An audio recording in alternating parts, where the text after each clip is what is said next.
Okay, welcome back to another episode of Cooking with Mr. Dan. Excuse me, a little mess in my kitchen here. I have my daughter staying with us. She just had some foot surgery done, so when she makes a lot of shakes and all this stuff, so that's her stuff right there. Anyway, getting to it. This recipe you're about to experience, I've made quite a few times. Uh, it's a chicken and sauerkraut recipe. I put different things in it. I've made a few variations of it, but I'm going to tell you something. This is a tasty, tasty dish. So without further ado, let's get to it because I still got my frying pan a little warm with some oil in there, ready to cook. Okay, so here's my pan. I originally started with about maybe a third, little more than a quarter of a cup, not quite a third of oil, of extra virgin olive oil was in there. Here's my last two pieces of chicken. I'm going to show you what we're going to do with those. This is what it looks like after it's cooked. This is way more than we're going to eat with this meal, but I just make extra just in case because everybody loves it. Back here you got a little onion, carrot. Here's some potatoes that I quartered up or cubed up. Napa cabbage. I love that. I like it because of the texture of the leaves. You see, it's a little different than the regular yellow cabbage or green cabbage. So I got that. I know it sounds weird, but it does add a little difference to the dish. Here I've got 2 pounds of sauerkraut that I've rinsed. You notice it's in the colander. And the only thing I didn't put out yet was the mushrooms. I'm going to throw a few mushrooms in here because I like those. So without further ado, let's get to it.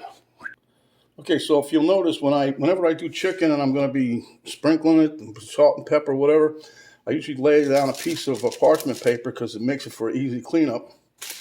This was spread out because I was doing a whole bunch at one time. This is my last 2, so I'm going to show you what we do with this. This is regular chicken breast. I think so far what I've done today is about 3, maybe 4 chicken breasts that I filleted. I didn't pound them out, so whatever thickness they are, that's how they turned out. So what you got here is just salt and pepper a little bit. Okay, and then now this is my Cajun seasoning. I tell you, the Cajun flavor with the sauerkraut goes really well.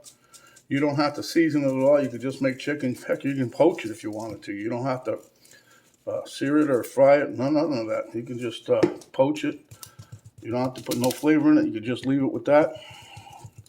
Because I've seen, other recipes where they just do the chicken and the sauerkraut. But I like this. This here, it flavors the chicken good. But also, the Cajun, this is my homemade seasoning.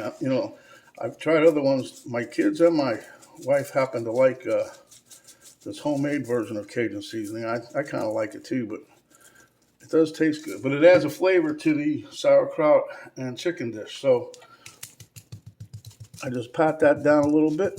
All right, let me slide over to the oil we have here. All right.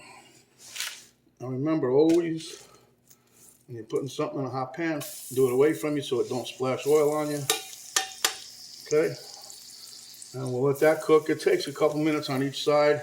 You saw how it turned out when I showed you the chicken. So let me put this out of the way. Give you guys a couple minutes, and geez, that's loud. And we'll be right back. Okay, guys, my chicken is done, so I'm going to pull this out. Let the excess juice drip off of there. Now, I don't have that much oil in here, as you can clearly see. So I'm not getting rid of none of them num-nums that's down at the bottom. That's good flavor. So what we're going to do, let me see how much oil I really got.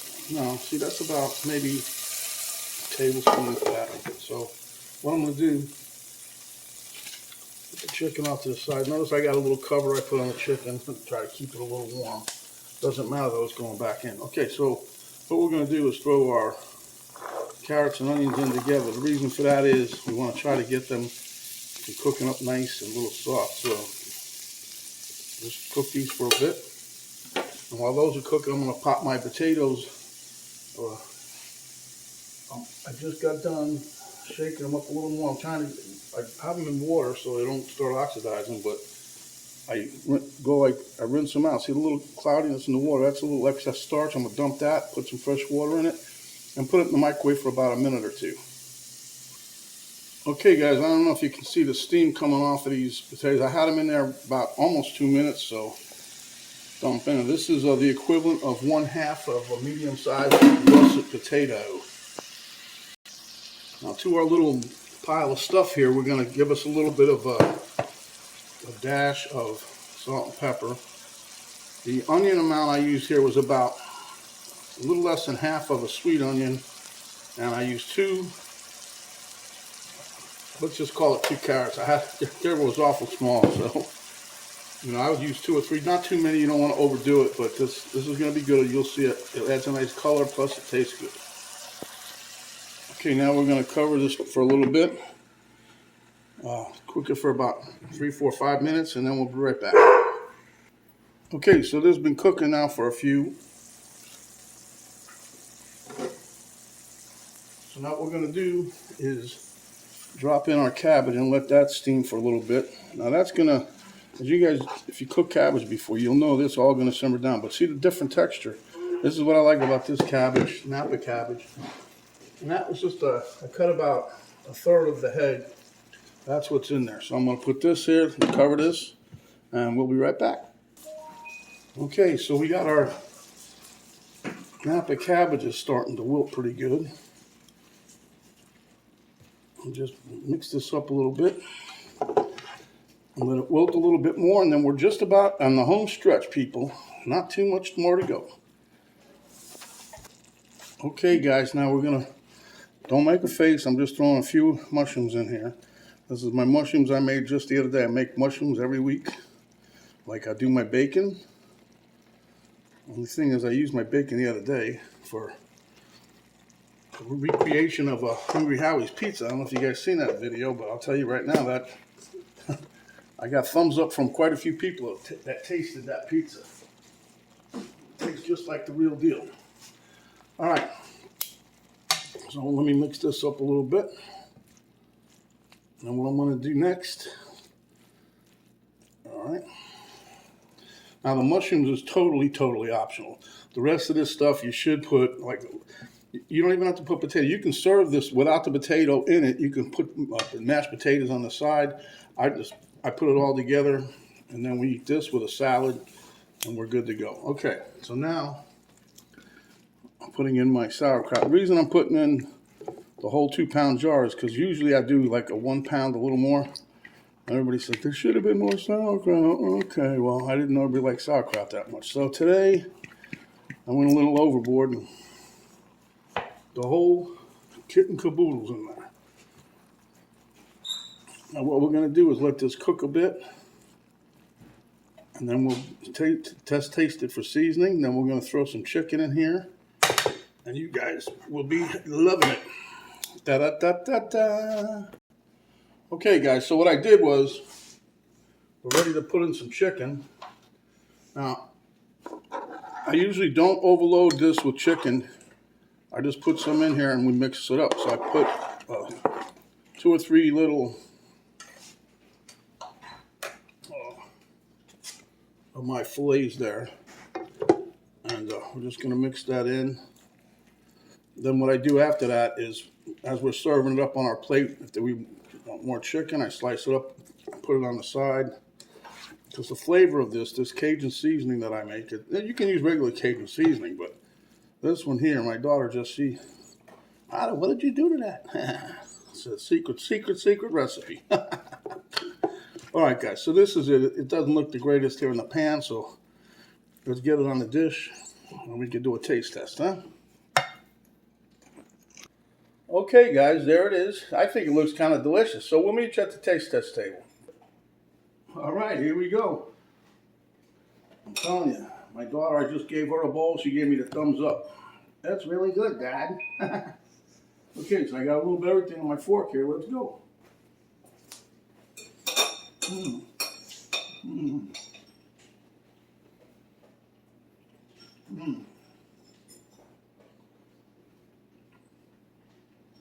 All the veggies combine, terrific flavor.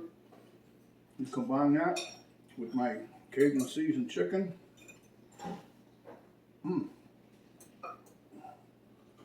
You think you're on another planet.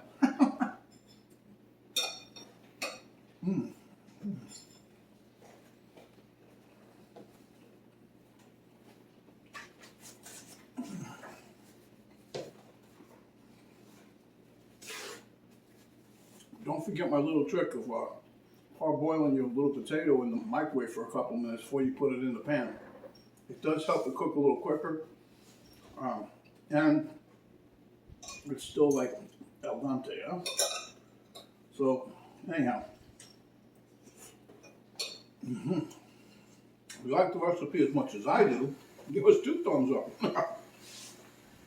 Anyway, give us a thumbs up if you like the recipe. Share with your friends, your family. Please do somebody. If you have not yet subscribed, please do so. You hit the subscribe button, a little notification bell will pop up. You hit that, that'll notify you each and every other time we come out with another video. There's an arrow down button right below the video box. You hit that, drop down box will come in. That'll have a link to Cook on Mrs. Dan Facebook page, a link to my daughter's artwork site page, and a complete list of ingredients and what we did to this beautiful dish. So my friends, stay hungry. When you are, come back. We will give you another delicious dish just like this. This is Mr. Dan saying stay healthy, stay out of COVID's way. Thanks for watching, and we'll see you on the next video. This is Mr. Dan saying we're out for now.